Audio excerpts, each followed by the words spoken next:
आज के इस वीडियो में सामान्य ज्ञान का तीसरा भाग लेके आ रहे हैं। आपको बता दें कि यह वीडियो आपके किसी भी वनडे एग्जाम के लिए बेहद महत्वपूर्ण होगी। आप इस वीडियो का पीडीएफ भी डाउनलोड कर पाएंगे या फिर इसको टेस्ट के रूप में भी ले सकते हैं। उसके लिए आपको ये वाला ऐप डाउनलोड करना होगा, लिंक डिस्क्रिप्शन में और पहले कमेंट बॉक्स में मिल जाएगा। चलिए शुरू करें आज की यह वीडियो। इस वीडियो को लाइक करने के साथ चैनल को जरूर सब्सक्राइब करें, उसके बाद बेल आइकन दबाएं, उसमें ऑल सेलेक्ट करें इसी तरह की बेहतरीन वीडियो सबसे पहले पाने के लिए। वीडियो शुरू होने से पहले एक चीज क्लियर कर दें कि यह सामान्य ज्ञान के लिए तीसरा पार्ट है। हालांकि इसके और ढेर सारे पार्ट ऑलरेडी अपलोड है। यह तीसरा पार्ट है, इसलिए इसके क्वेश्चन बेहद आसान होंगे। आपको ये नहीं सोचना होगा कि इतने आसान क्वेश्चन कैसे पूछे जाएंगे, क्योंकि ये तीसरा पार्ट है। इसके जो आगे वाले पार्ट जो कि ऑलरेडी अपलोड है, अगर आप उसे देखते हैं तो वहाँ पे आपको अच्छे क्वेश्चन देखने को मिलेगा। क्वेश्चन है कि भारत की संविधान सभा ने राष्ट्रीय ध्वज का प्रारूप कब अपनाया। यहाँ पे आपको 4 विकल्प मिल रहे हैं और आपको अपना उत्तर कमेंट करके बताना है 5 सेकंड के अंदर। तो अपना उत्तर कमेंट करके जरूर बताइए। यहाँ पे आपके विकल्प हैं। यहाँ पे कुल मिला के 25 क्वेश्चन आएंगे। आपको काउंट करते रहना है और अंतिम में बताना होगा कि आपने कितना क्वेश्चन सही किया। तो ये अपनाया गया था 22 जुलाई 1947 को। देखिए 1946 में ही ये क्लियर हो गया कि भारत को अगले साल आज़ाद कर दिया जाएगा और 1946 में ही संविधान सभा अपना काम करना शुरू कर दी। संविधान सभा की पहली बैठक 9 दिसंबर, दूसरी बैठक 11 दिसंबर को हुई थी, जो कि दिल्ली में हुई।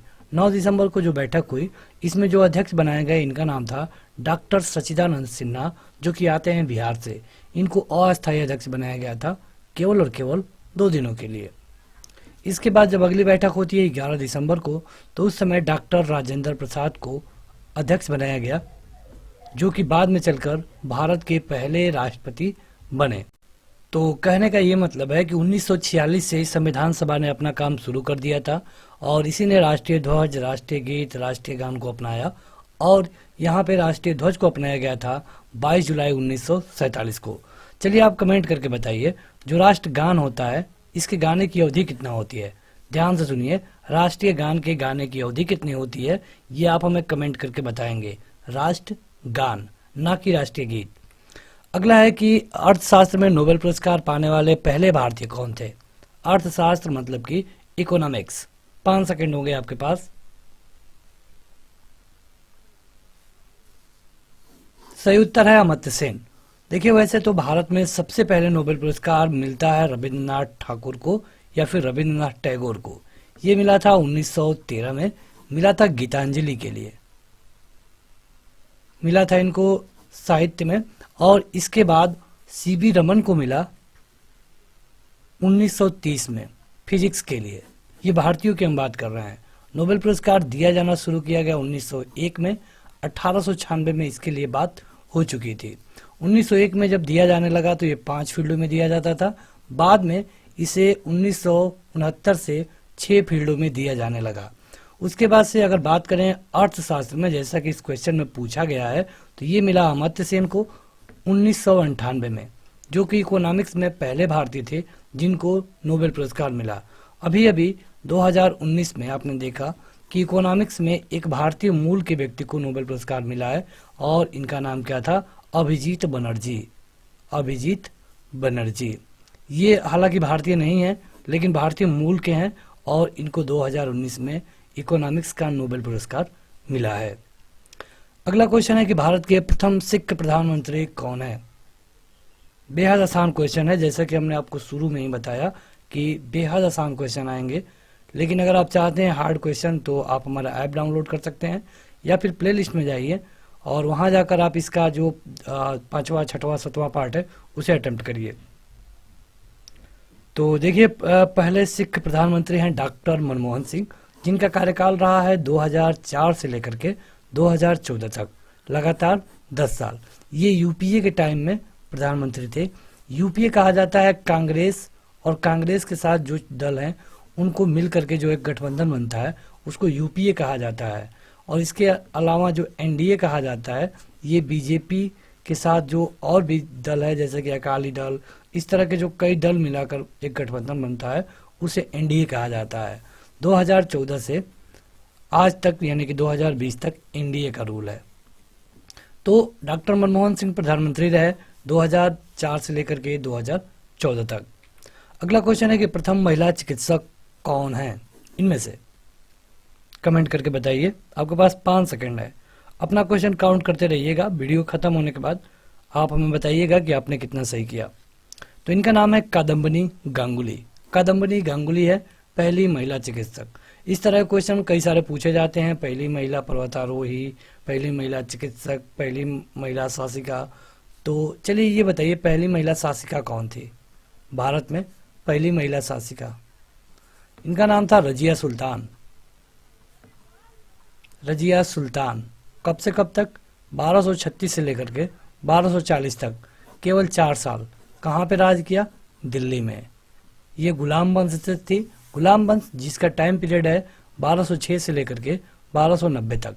तो इसी बीच में इल्तुतमिश की बेटी थी रजिया सुल्तान, जो कि केवल 4 साल तक रूल किया और भारत की पहली महिला शासिका के रूप में इनका नाम दर्ज है। अगला है कि भारत रत्न प्राप्त करने वाली पहली महिला कौन है? भारत रत्न प्राप्त करने वाली पहली महिला ये है इंदिरा गांधी। हालांकि ये पहली महिला प्रधानमंत्री भी हैं भारत की, जो कि कई बार ये चुन करके आई राज्यसभा से। अगर आपको पार्लियामेंट के बारे में बताएं तो इसमें लोकसभा और राज्यसभा दोनों होता है। हालांकि किसी भी बिल के लिए लोकसभा, राज्यसभा और प्रेसिडेंट ऑफ इंडिया तीनों को मिला करके पार्लियामेंट बनता है। तो जिसको भी प्रधानमंत्री बनना होता है वो या फिर लोकसभा या राज्यसभा से जा सकता है। तो इंदिरा गांधी कई बार राज्यसभा से चुनाव जीत के गई। लोकसभा का टाइम पीरियड होता है 5 साल, मतलब कि 5 साल के बाद उस लोकसभा को भंग कर दिया जाता है। लेकिन राज्यसभा का कोई टाइम पीरियड नहीं होता है। राज्यसभा में जो व्यक्ति चुन करके जाता है उसका टाइम पीरियड होता है 6 साल का। तो ये आप क्लियर कर लेंगे कि राज्यसभा का कोई टाइम पीरियड नहीं होता है। अगला है कि राष्ट्रीय ध्वज तिरंगे में तीनों क्षैतिज पट्टियां किस अनुपात में रहती हैं? हमने आपको शुरू में ही बताया, आसान क्वेश्चन होंगे। आप देख रहे हैं लगभग यही क्रम होता है आपका। तो ये होती है 1:1:1। क्षैतिज पट्टियां का रेशियो पूछा है तो ये होता है। अगला है कि राष्ट्रीय ध्वज तिरंगे का गहरा केसरिया रंग क्या दर्शाता है? अब तो आसान क्वेश्चन है, सभी लोग अपना उत्तर कमेंट करके बता सकते हैं। ये होता है ताकत और साहस। 3 रंग है, 3 कहिए या फिर 4 कहिए, क्योंकि उसमें का जो व्हील है वो नीले कलर का होता है तिरंगे का। तो यहाँ पे जो गहरा केसरिया रंग होता है ये ताकत और साहस का प्रतीक होता है। राष्ट्रीय ध्वज तिरंगे में सबसे ऊपर कौन सा रंग है? तो ये तो बिल्कुल आसान हो गया। सबसे ऊपर बताना है कि सबसे ऊपर कौन सा रंग है, तो सबसे ऊपर है गहरा केसरिया रंग। भारत का राष्ट्रीय पेड़ कौन सा है?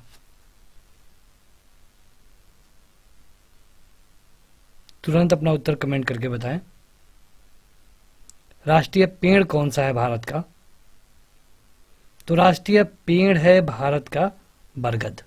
बरगद है भारत का राष्ट्रीय पेड़। चलिए राष्ट्रीय मिठाई क्या है आप हमें कमेंट करके बताइए। भारत की राष्ट्रीय मिठाई क्या है ये आप हमें कमेंट करके बताइए कमेंट बॉक्स में। और अगर आप इसका पीडीएफ चाहते हैं तो ऐप डाउनलोड करिए, वहां जाकर आप इसका पीडीएफ डाउनलोड कर सकते हैं। भारत का राष्ट्रीय गान क्या है? राष्ट्रीय गान, तो राष्ट्रीय गान है जन गण मन। गाया कितने टाइम में जाता है? तो चलिए आप कमेंट करके बताइए, हम आपको ऑप्शन दे देते हैं। 51 सेकेंड, 52 सेकेंड, 55 सेकेंड या फिर 58 सेकेंड। आप हमें अपना उत्तर कमेंट करके बताइएगा। एक होता है राष्ट्रीय गान जिसको आपने देखा जन गण मन, एक होता है राष्ट्रीय गीत। राष्ट्रीय ये होता है 52 सेकेंड। राष्ट्रीय गीत, तो राष्ट्रीय गीत मतलब कि वंदे मातरम। तो वंदे मातरम को गाने का टाइम पीरियड कितना है ये आप हमें कमेंट करके बताएंगे। वंदे मातरम को गाने का टाइम पीरियड कितना है, कितने समय में गाया जाता है, ये आप हमें कमेंट करके बताएंगे। अगला है कि भारत का राष्ट्रीय नदी कौन सी है? बेहद सिंपल क्वेश्चन। राष्ट्रीय नदी कहिए या फिर सबसे बड़ी नदी कहिए, ये है गंगा, जिसकी लंबाई है लगभग 2525 किलोमीटर पूरे भारत में, जिसमें से 1450 किलोमीटर केवल यूपी में है। केवल यूपी में है। गंगा यूपी में संगम भी बनाती है, संगम मतलब कि वहाँ पे 3 नदियां हैं, गंगा, यमुना और सरस्वती। हालांकि सरस्वती केवल मतलब कि एक कागज में है। तो यहाँ पे जो सबसे बड़ी नदी है भारत की है गंगा। अगर ये पूछ लिया जाए कि विश्व की सबसे बड़ी नदी कौन सी है, तो विश्व की जो सबसे बड़ी नदी है यह है नील नदी। यहाँ पे ये भी जानिए कि एशिया की सबसे बड़ी नदी कौन है, एशिया की, एशिया महाद्वीप की, जिसमें भारत भी आता है, तो ये है वांग हो। वांग हो जो कि आती है चाइना से, मतलब कि चीन की यह नदी है, और इसको सारो ऑफ चाइना भी बोलते हैं। सारो ऑफ चाइना का मतलब कि चीन का दुख। अगला है कि भारत का राष्ट्रीय जलीय जीव कौन सा है। जलीय जीव बताना है आपको। बेहद आसान क्वेश्चन है। सब हम चाहते हैं सभी लोग अपना उत्तर कमेंट करके बताएं। जलीय जीव है डॉल्फिन। डॉल्फिन। देखिए, राष्ट्रीय जीव और स्टेट लेवल पे राष्ट्रीय जीव अलग अलग होते हैं। कई स्टेटों के अलग अलग हो सकते हैं, लेकिन भारत का राष्ट्रीय जीव है डॉल्फिन। अगला है कि भारत का राष्ट्रीय पशु कौन सा है। बेहद आसान क्वेश्चन, ये है बाघ। अगला है कि भारत का राष्ट्रीय गीत, राष्ट्रीय गीत है वंदे मातरम। राष्ट्रीय गान है जन गण मन। वंदे मातरम गाया जाता है 65 सेकंड में। अधिकतर लोग यहाँ पे गलती करते हैं, और जनगण मन तो आपको पता ही है। भारत का राष्ट्रीय फल क्या है।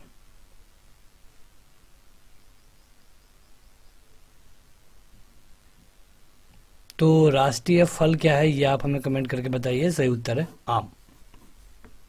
इसका वैज्ञानिक नाम क्या होता है, क्या आपको पता है? कई बार पूछा गया है, वैज्ञानिक नाम क्या होता है आम का। मैंगीफेरा इंडिका इसका वैज्ञानिक नाम है। अगला है कि राष्ट्रीय ध्वज तिरंगे के बीच में कौन सा रंग होता है। तो ये होता है, बीच की बात की गई है, सफेद। अगला है कि नीचे कौन सा रंग होता है, तो सही उत्तर है हरा। नीचे होता है हरा रंग। अगला क्वेश्चन कि भारत का राष्ट्रीय खेल क्या है। राष्ट्रीय खेल तो ये तो पता ही होगा, कबड्डी है, हॉकी है। हमारा राष्ट्रीय खेल हॉकी है। क्या आप बता सकते हैं कि हॉकी के प्रत्येक पक्ष में कितने प्लेयर होते हैं। ये क्वेश्चन बहुत बार पूछा गया है। तो हॉकी के प्रत्येक पक्ष में 11 प्लेयर होते हैं। तो अगर बात करें क्रिकेट की, जिसको हमारे देश में ज़्यादा मान्यता है, तो क्रिकेट खास करके 2 देशों का राष्ट्रीय खेल है। एक है ऑस्ट्रेलिया और दूसरा है ब्रिटेन कहिए या फिर लंदन कहिए या फिर इंग्लैंड। इंग्लैंड। इन 2 देशों का राष्ट्रीय खेल क्या है, क्रिकेट है। हमारा राष्ट्रीय खेल क्या है, हॉकी है। अगला है कि राष्ट्रीय ध्वज की लंबाई चौड़ाई का अनुपात कितना होता है। पहले लंबाई उसके बाद चौड़ाई। कमेंट करके बताइए। ये होता है 3/2। 3/2। अगला है कि राष्ट्रीय ध्वज तिरंगे का सफेद पट्टी किस बात के लिए है। तो यह है शांति और सत्य का। शांति और सत्य का।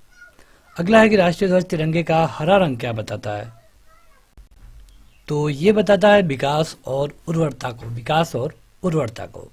राष्ट्रीय ध्वज तिरंगे के चक्र में कितनी तीलियां होती हैं। तीलियों का कलर कौन सा होता है, ये आप बताइए।